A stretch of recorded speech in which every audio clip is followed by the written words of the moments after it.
ここは日本埼玉県のあるところ、竹林の奥に鎮座する賽の根道場では、今日も尺八の高みを目指す者たちが厳しい修行に明け暮れています。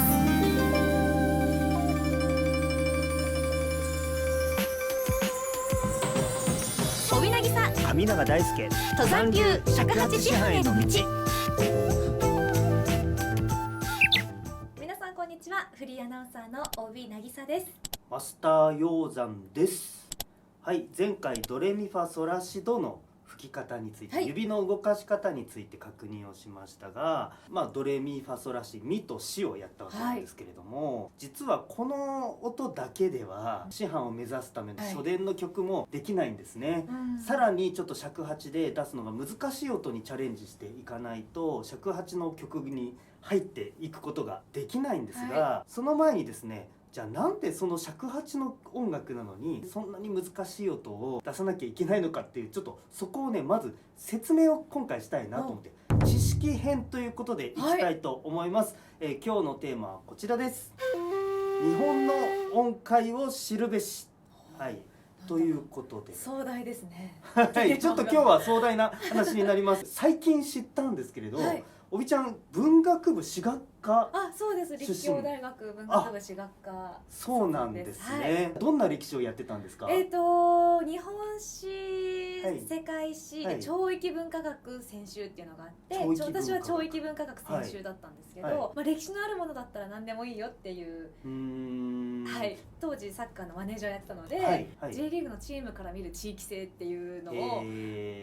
研究してました。面白いですね。僕も実はちょっと近いことやっていて、大学文学部、日本文化学科、ユーラシア言語文化講座というところの出身で、日本文化学科なんだけど日本のことやらないみたいな若干近い感じが、あるんですけど、今日はちょっとそんなおびちゃんには興味を持ってもらえる話なんじゃないかなと思います。ホワイトボードを使って説明したいなと思いますので、ちょっとここからジャンプしたいと思います。いいですか？いきますよ。せーの。ということでやってまいりました。急に生々しい場所に、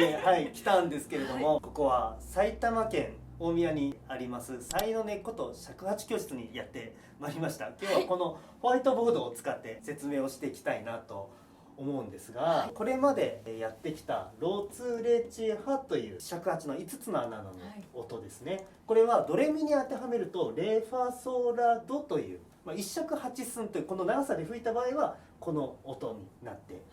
います。日本の音楽もヨーロッパの音楽もドからドの間の1オクターブの間を12個に分けるっていうのは一緒なんですね。黒い鍵盤5個でドレミファソラシで7個合わせて12個なんですけれども、この中で何個の音をピックアップしてメロディーを作っていくかっていうことが昔の日本と今の音楽では違うんですけれども、今のこの西洋音楽の中ではドレミファソラシという7つの音を選ぶことになっているんですが、日本とか中国とか朝鮮半島とか、東アジアの音楽はこの中から5つを選んで音楽を作っていたんですね。シルクロードでつながっていたので、日本も中国もヨーロッパも同じだったんですけど、世界中この12個が同じっていうわけじゃないんですよ。例えば東南アジアの音楽とか、インドとか中東とか世界の他の地域にはこの12個の分け方自体がそもそも違う。12個じゃなくて5個に分けていたりとか、もっと細かく分けていたりとか、地域によって違うんですけれども、日本はたまたまヨーロッパと同じだったので、ヨーロッパの音楽と合わせることができるということになっています。ロツレチハという音、日本でも江戸時代の音階じゃないんですよ。これ江戸時代よりももっともっと古い音楽だとこの5つの音を使っていることが多いんですね。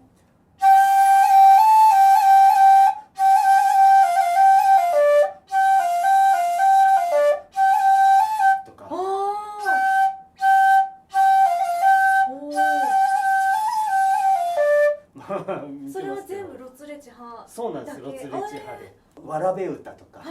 昔から残っているフレーズというのはこの5つの音そのままを使っていることが多いんですが、これは実は中国や朝鮮半島でも同じで、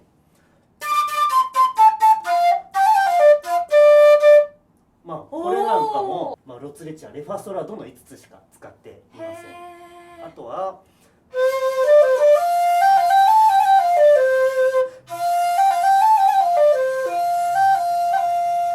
アリランとか、これもレファソラドだけで演奏することができます。というもともと音楽の作り方だったんですけれども、日本ではですね、その後だんだんと言葉が方言になまっていくように、この5つの音もちょっとずつなまっていったんですね。特にこの2つの音、つとは、この2つの音がすごく動きやすかったんですよ。これがですね、こっちで言うとレファソラドのつとはですね。この2つが例えば高い方に半音上がると、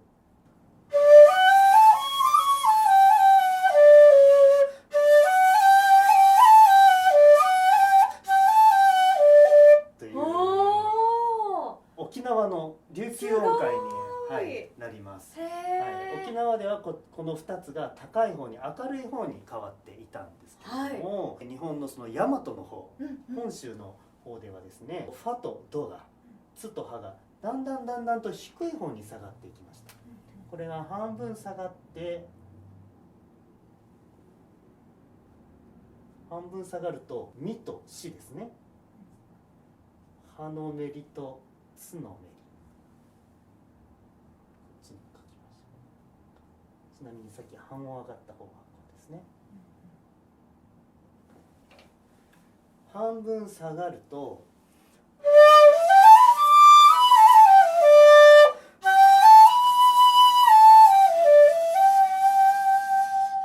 こういう音の響きになります。民謡とかでも比較的使われる音ではあるんですが、江戸時代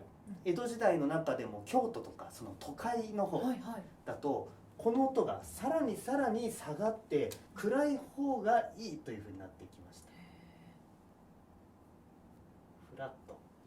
これがちっちゃい文字、このちっちゃい文字登山流では半音と呼んでいます。つの半音とはの半音、この場所になりますね。この2つを使うと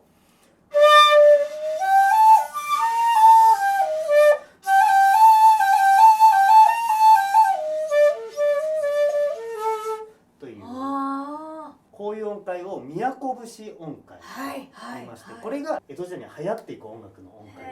なんですね。で、実際にはシのフラット、ミのフラットよりももうちょっとチューナーで測ると低い音で出すとより江戸時代らしい雰囲気があります。なるべく低く、なるべく暗く、低いのがかっこいいとされてた時代なんですね。そうですね。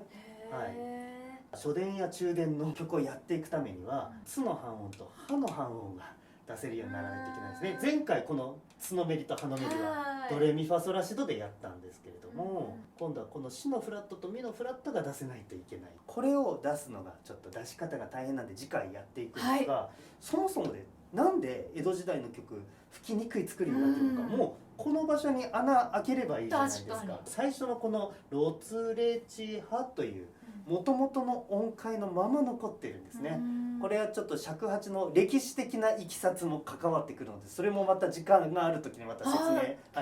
したいなとは思うんですが、尺八で出しにくいこの2つの音、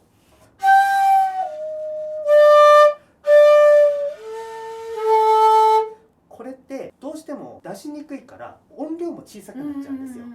で音色も柔らかい音色になる、どうしてもそうなるんですけど、それがかえって江戸時代らしさ、味わいというのが出てくるんですね。あえて出しやすい方法じゃなくて出しにくい方法で出すことで江戸時代らしさが出るという、なるほど、そういう楽器になっています。なので、なんでこんな大変なことを最初からやらなきゃならないのって思うかもしれないですけれど、こういった歴史的ないきさつがあるということもちょっと知ってもらった上で、これから登山流の曲にチャレンジしていってもらうと楽しいんじゃないかなと思います。ありがとうございます。尺八。はい、ということで今日のおさらいに移りたいんですけれども、今日は知識編だったので、特に演奏に関わることはやっていないので、前回やったこのつのチューメリ、はのチューメリ、何か使う曲ないかなって思ったんですけど、そういえばこの動画のはいオープニングテーマ曲、あの曲がつのメリですね、うんがいっぱい出てくるのでいいんじゃないかなと、へえはいはい、思ってちょっとその曲にチャレンジしてもらいたいんですが、ちょっと一回僕は演奏してみようとはい、思います。お願いします。はい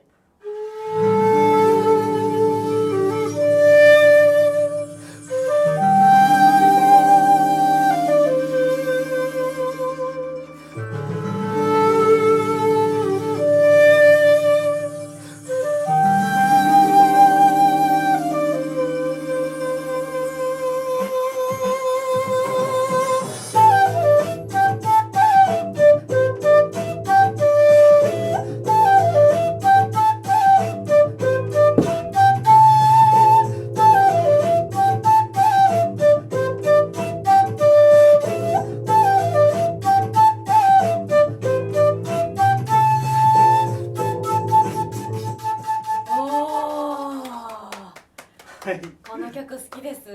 僕の仲間の風車男オカジという人が、いまして、そのチャンネルも面白いんでぜひ見てもらいたいんですけれど、オカジさんが作ってくれた曲なんですけれども、最初はこのロツレチハの5つの音だけで始まるんですよ、はい、で途中からドラムインしたところでこのツのチューメリが出てくるんで、このビートに乗せてかすれさせずにしっかり吹けるかというところをちょっとチャレンジしてもらいたいんですが、なかなか音源に合わせるとちょっと大変だと思うちょっとテンポもかなり速いですそうですね、意外と速いんでまずはちょっとご自身のゆっくりテンポで、はいこの曲吹いてみてください。はいお願いします。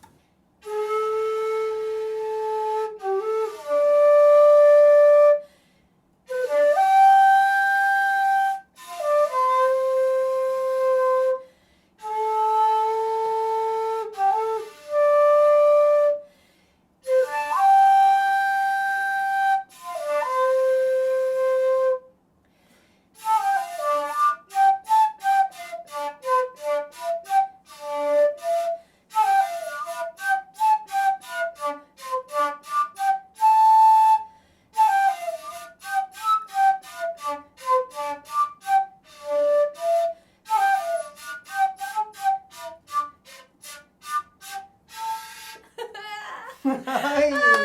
ですけど、そうです尺八。こういうちょっとテンポ早めの中で角メリが出てくると、角メリきっかけに結構かすれやすかったりとか、はい、まさに今もそうですよね。かすれちゃいました。途中最後の方調なってきちゃいましたね。でも、途中まですごく良かったと思います。楽器全体を響かせるように意識してもらってたと思うんですが、あと改善点としてはやっぱり指の動きですね。開ける時は結構頑張って意識して塞いだところからこう指をめくり上げて動かしてもらってたんですけれど、下がってくる時に一回塞いで、それだと全部塞ぎきないからジャンプしてこう塞ぐみたいな動きが多かったんで、最初から全部塞げる場所を見越して塞いでそのまま置いていけると、こういうそうですね、ドレミファソラシドミの音がいっぱい出てきた時にも、角メリが出てきた時にもより滑らかに対応できる指の動きになるかなと思いますが、でもすごく雰囲気があっていい演奏だったと思います。ということで次回、尺八で一番出すのが難しい音になります。つの半音と歯の半音にチャレンジしてだって今のがこれとこれですよね。そうです。これも相当難しくて私苦手ですけど、もっと難しい。もっと難しくてもっとかすれやすい。これができないと初電の曲にはチャレンジできません。頑張っていきましょう。